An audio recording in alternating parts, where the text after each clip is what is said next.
அனைவருக்கும் வணக்கம். இன்றைக்கி பேக்கரி மெத்தடில் ரொம்ப ஈஸியான லட்டு எப்படி செய்கிறதுன்னு வாங்க பார்க்கலாம். இது போல் நீங்கள் கண்டிப்பாக வீட்டில் ட்ரை பண்ணி பாருங்கள். ஒரு 150 கிராம் கடலை மாவு. இனிப்பு எப்போவுமே செஞ்சால் கொஞ்சமாக உப்பு போட்டுக்கோங்க. ஒரு பிஞ்ச் அளவு போட்டால் போதும். அது கூட ஜிலேபி பவுட்ரு கடையில் கிடைக்கும். ஒரு 2 பிஞ்ச் அளவு போட்டு தேவையான அளவு தண்ணி கொஞ்சம் அதிகமாகவே ஊற்றிக்கோங்க. நல்லா தோசை மாவை விட அதிகமாக தண்ணியாக இருக்கணும். நல்லா கரைச்சி விடுங்க, கெட்டி இல்லாமல். நல்லா கரைச்சி விட்டு கெட்டி இல்லாமல் இந்த பதத்துக்கு இருக்கணும்.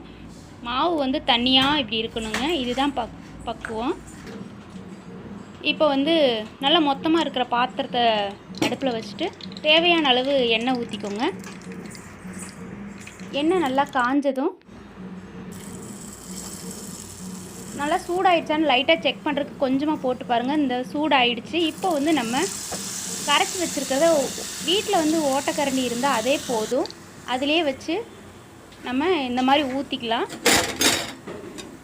நல்லா பொறுன்னு எடுக்கணும்னு அவசியம் இல்லை.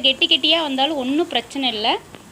இந்த மாதிரியே நீங்கள் ஈஸியாக கெட்டியாக வந்தாலும் சிம்மிலே வச்சு மட்டும் வறுத்தெடுங்க. கருக விட்டுறக்கூடாது. அதுதான் மெயினாக கண்டிப்பாக நீங்கள் செய்யணும். சிம்மிலே நீங்கள் வறுக்க விடுங்க. நல்லா வறுத்தெடுத்ததும் ஒரு மிக்ஸி ஜாரில் இதை போட்டுக்கோங்க. ஒரு 3 ஏலக்காய், 3 கிராம்பு எல்லாத்தையும் இது போல் பொரித்து எடுத்ததும் மிக்ஸி ஜாரில் போட்டு நல்லா பருன்னு மட்டும் அரைங்க. ஒரு 4 சுற்று சுற்றுனீங்கன்னா போதும். இந்த அளவுக்கு வந்துடும். மிக்ஸி ஜாரில் போடுறதுனால தான் நம்ம கெட்டியாக வந்தாலும் ஒன்றும் பிரச்சனை இல்லை. ஒரு கடாயில் 1/4 கிலோ சர்க்கரை, ஒரு 1/4 லிட்டர் அளவு தண்ணி ஊற்றிருக்கிறேன். நல்லா கொதி வரட்டும். ரொம்ப பாகுபதெல்லாம் வேண்டாம். நம்ம குலோப் ஜாமுனுக்கு செய்கிற மாதிரி லைட்டாக பிசுன்னு இருந்தால் போதும். நல்லா கொதி சிம்மிலே வச்சு ஒரு 5 நிமிஷம் வச்சுருந்தீங்கன்னா இந்த பதம் வந்துடும். இதை நம்ம ஒரு பாத்திரத்தில் எடுத்து வச்சுக்கலாம். தொட்டு பார்த்திங்கன்னா லைட்டாக பிசுன்னு இருக்கும். இது போதும். நம்ம எடுத்து வச்சதை ஒரு ஹாட் பாக்ஸ் எடுத்துக்கோங்க. எடுத்துகிட்டு நம்ம அரைச்சி வச்சதை அதில் கொட்டுங்க. பாகும் ஒரு பாத்திரத்தில் எடுத்து வச்சுக்கோங்க. அப்புறமா ஒரு வடைச்சட்டியில் ஒரு 4 ஸ்பூன் நெய் ஊற்றுங்க. தேவையான அளவு தான். நீங்கள் ஊற்றணுன்னா ஊற்றிக்கலாம், இல்லைன்னா கொஞ்சம் கம்மியாக ஊற்றிக்கலாம். நம்ம இஷ்டம்தான். தேவையான அளவு தான். ஒரு 5 முந்திரி பருப்பு போட்டுக்கோங்க. 2 கிராம்பு, 2 ஏலக்காய் நான் போட்டிருக்கிறேன். முந்திரி பருப்பை நல்லா உடச்சி வச்சதை போட்டுக்கோங்க. போட்டு நல்லா சிம்மிலே வறுத்து விடுங்க. கருக விட்டுறா மட்டும் பார்த்துக்கோங்க. நல்லா நெய்யிலே வறுத்ததுக்கப்புறம் இதையும் தனியாக எடுத்து வச்சுக்கோங்க. இப்போ கீழே நல்லா தரையில் எல்லாத்தையும் பக்குவமாக எடுத்து வச்சுட்டு ஹாட் பாக்ஸில் நம்ம கொட்டி வச்சுருக்கிறதுல பாகை தேவையான அளவு ஊற்றணும். எந்த அளவுக்குன்னா அது மேலே மூழ்கிற அளவுக்கு வர்ற மாதிரி இருக்கும்போது ஸ்டாப் பண்ணிடுங்க. இந்த அளவுக்கு இருந்தால் போதும். நல்லா ஊற்றுனதும் நம்ம நெய் வறுத்து வச்ச மிச்சம் இருக்கிற நெய்யையும் அதில் ஊற்றியாச்சு. வறுத்து வச்சுருக்கிற ஏலக்காய், கிராம்பு, முந்திரியவும் அதில் போட்டாச்சு. நல்லா இப்போ கிளறி விடுங்க. எப்படி இருக்குது பார்த்தீங்களா? பார்க்குறதுக்கே அப்படியே அல்வா மாதிரி இருக்குது. ஆனால் இது நல்லா செட் ஆகணும். ஹாட் பாக்ஸை மூடி வச்சுருங்க ஒரு 10 நிமிஷத்துக்கு. மூடி வச்சு எடுத்திங்கன்னா அதில் இருக்கிற பாகெல்லாம் அது லட்டுவோடைய அந்த பதம் நல்லா உறிஞ்சிடும். அந்த பூந்தி நல்லா உறிஞ்சதுக்கப்புறம் இப்படி இருக்கும். நல்லா அதை கிளறி விடுங்க ஒரு கரண்டியை வச்சு. கையில் வச்சு இப்படி பார்த்தீங்கன்னா நல்லா கையில் ஒட்டாமல் அந்த உருண்டை வரணும்.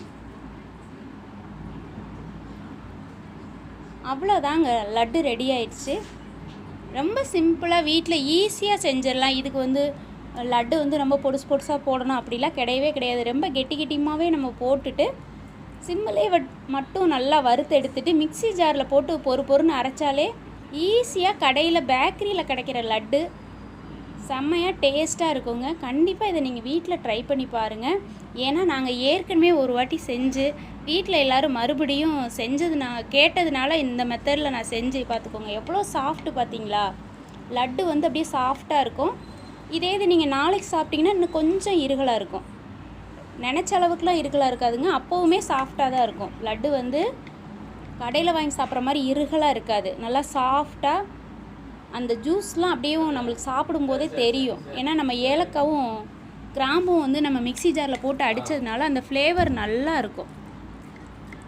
அவ்வளோ ருசியான லட்டு வந்து வீட்டில் நீங்கள் இது போல் சிம்பிளாக செஞ்சிடலாம்.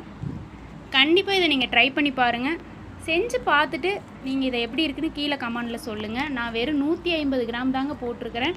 1/4 கிலோ சர்க்கரை எடுத்ததில் கூட கொஞ்சமாக சர்க்கரை பாகு வந்து மிச்சமாயிடுச்சு. செலவும் ரொம்ப கம்மி தான். ரொம்ப சாஃப்டான லட்டு, ரொம்ப சுவையான லட்டு. கண்டிப்பாக இதை வீட்டில் ட்ரை பண்ணி பாருங்கள். பிடிச்சிருந்தா ஒரு லைக் கொடுங்க. நீங்கள் என்ன நினைக்கிறீங்கன்னு கீழே கமெண்டில் சொல்லுங்கள். கண்டிப்பாக இதை நீங்கள் செஞ்சு பார்த்துட்டு வந்து கமெண்ட் சொன்னீங்கன்னா எனக்கு ரொம்ப சந்தோஷம்.